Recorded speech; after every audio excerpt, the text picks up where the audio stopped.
what are you most proud about with these girls? The peer pressure. Yeah. They managed to overcome that, to choose good and different friends. You could see the difference from them to everybody else. They just outshine. They make my dream come true. They make me sleep at night. Firstly, I just have to say, dang! That was tight. Hola, Shaphauzit, Kile Kwakona. On this week's episode, I interview Buntu Mpetsheni of Langa Goju Kai Karate about his organization and the vital developmental role it plays in the lives of numerous vulnerable children. It's the first in a series I'm calling Good in the Hood, which spotlights good actions and role players in the welfare and development of township society.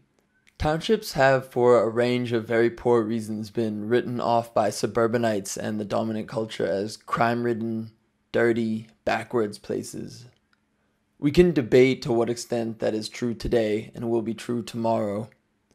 However, what can't be debated is that there are innumerable spaces in the townships that are 100% safe, clean, and progressive. And it's here where suburbanites utterly fall short, both in their theory and, more tragically, in their practice, as evidenced by the vast majority of suburbanites' staunch refusal to set foot in a township. These spaces need to be recognized and celebrated, so hopefully this series will help accomplish that. I've also set up a fundraising portal to help my show's guests receive charitable donations. There's 100% transparency and 100% of funds are passed along, so go ahead and donate to Buntu's org via link in description if you're called to do so. Buntu and his karate girls are going to make you smile from ear to ear, so I think you will.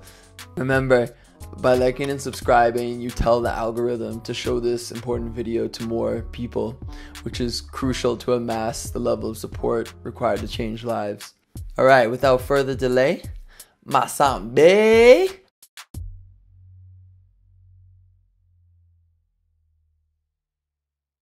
What does karate mean to you? It's about loyalty and about self-defense and how to be at time, everything.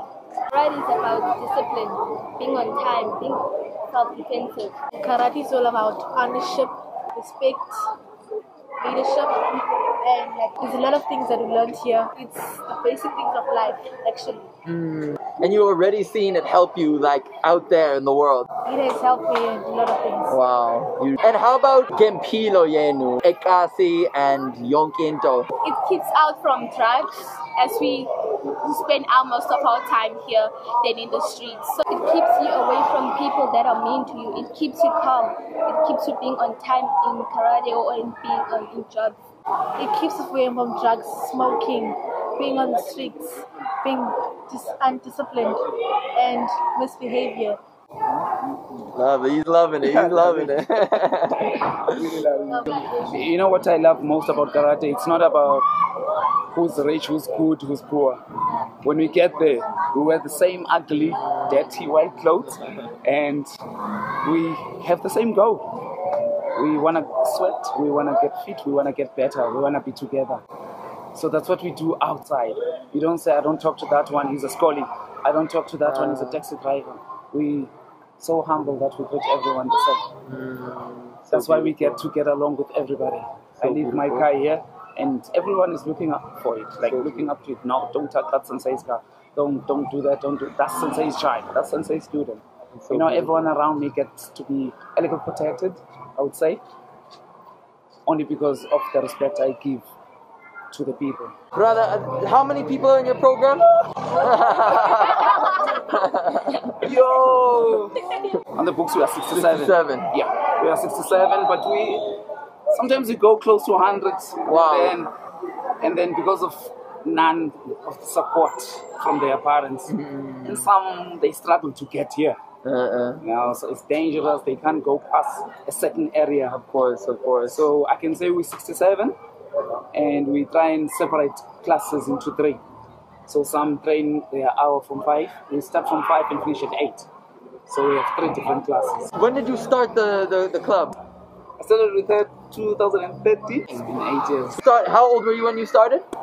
I was 6 years old. 6 years old. Wow, mainly. Most mainly. Most of them is 5, 6, 7. 5, 6, 7. Buntu, my name, Mpetsheni, my surname. Born and raised in East London. And I came to Cape Town for work, obviously. Got the spare time and I had the knowledge. I've been doing karate now for 36 years. I started when I was 4. I am 40 years this year. Jeez. I've been teaching for 20 years. And then in Cape Town, I've been teaching for 8 years. My mom, my dad, they were doing karate as well. They influenced me. My dad grew up in rural areas. So he came into the townships or in the suburbs in East London at an old age, at like 20-something, 25. And then he started his karate journey. That's where they met with my mom. Okay. So he just got interested in it, like in jail. Yeah, just because, you know, if you stay in the rural areas, you use sticks to fight. Yeah, stick fighting. Yeah, and then in the suburbs, it's boxing. Usually. Boxing. It's usually boxing, but It's then usually boxing, he found karate. And then he chose karate. He chose karate. You know, with Bruce Lee, with all those old movies, yeah, I think that's what influenced them. But I didn't care what influenced them. I loved the respect that people give him. You know, I wanted people to give me the respect that they gave my father, the respect that, you know, the love that he got from people. Yo, your father is doing a great job. Your father is doing that. So when I was young, I was like thinking, yo, I want to be like that, you know? Because now he never got stuck. If your car break down, you know somebody there. Oh, it's that sensei. It's that sensei. And then probably even in life, the key again, that alertness, just seeing all the opportunities, seeing the challenges for what they are. I'm sure it makes him be able to navigate this challenging life in a more agile way. Oh yes. Tell us the story. How did you come to meet one another? Who you know, Bazali, Ukupala, okay? Yo, that's a funny one, eh? Because most of the kids here, or most of the students that we teach here, we don't actually meet on the streets because we don't have time to be on the streets. I come from work and I come straight to the dojo. They come from school, they come straight to the dojo.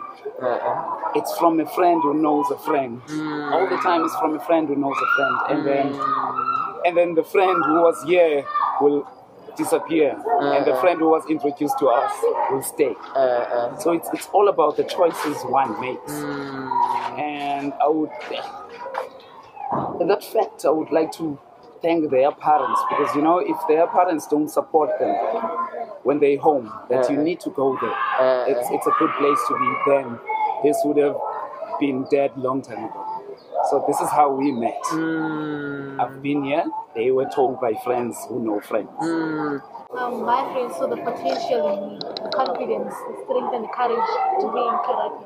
Some of them were jealous about us not doing the same thing. So they will try to influence us sometimes, but we are not really influenced by them. So we just try our best to not be the same. My brother was the one who chose karate, but I was the one who chose ballet. But I couldn't find ballet because it was too far away. Then I chose karate. And people were jealous of me. Brother, which is a twin. Wow, it's amazing. What do you want to be in life? What is your litini pupalako? I want to be a gynecologist. A gynecologist, okay. I want to be a lawyer. A lawyer?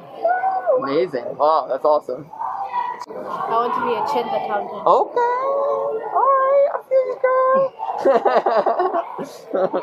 You know, when I think of what I've shared and who I have been with in the 2 hours of the week, makes me really happy.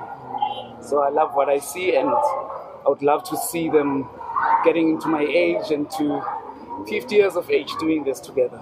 Because it just doesn't end just like that. It goes on. That's why I keep saying it's a way of life. To me, it is a way of life. And that makes me proud to see them taking this journey with me. And I appreciate the journey they chose. It's a good bet. not only don't get paid, but I'm sure you end up in the red because then certain students have to come to you with certain problems because they don't know where else to turn to. Yes. All those things. So I mean, your giving back is like, it's extraordinary. It's not just training. Yes, you have to find out: are you studying? Are you doing well? Is it okay at home? Did you eat? You don't have a key. You don't have shoes. If you're gonna run, don't you have shoes? Should I buy you one? You know, you get to be involved. That's why it gets to be family. You get to have there's 60 or more kids. It's so beautiful, man. It's so beautiful. Wow, man. And tell me just about what your dreams are for the club. Oh, the first dream that I would love, I want the parents to be educated of what's happening here. Out of 67 students, there are only 2 or 3 parents that come here. If the parents can be educated and be told what's happening here, what are the benefits, what's the change on these kids, then I think I could further my dream to having a huge hall, a better facility. I think a better facility will do. A bigger hall. Now we have to pay for the hall. Really? Yeah, we pay 40 rands every day. Yes, we pay. Now we have to. Where is it? Yeah, we pay 40 rands every day, and now we are being chased out. As you can see, we are told to get out now because they wanna use the hall. Sometimes we don't train. We're supposed to start training on the 15th of Feb, but we only started 25th of Feb. We had to pay. We just paid 560 now. Most of the time comes out of my pocket. Sometimes I ask them to bring 2 rands every day. So a dream will increase when the parents are educated, when the community is educated, and then I would really love to have a proper, beautiful school with clean, where people can have peace, come in and feel it's clean. It's like a sanctuary. Yes.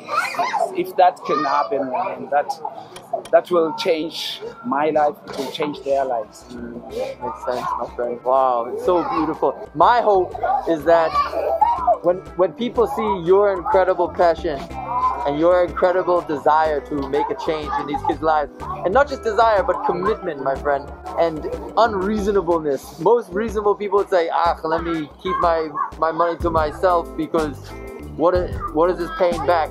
And oftentimes it doesn't pay back. No. It's just and so my hope is that people who see this say, shit, I gotta give, man, because this guy's giving so much, it has to circle back. Yes. So that's my hope. Thank you very much.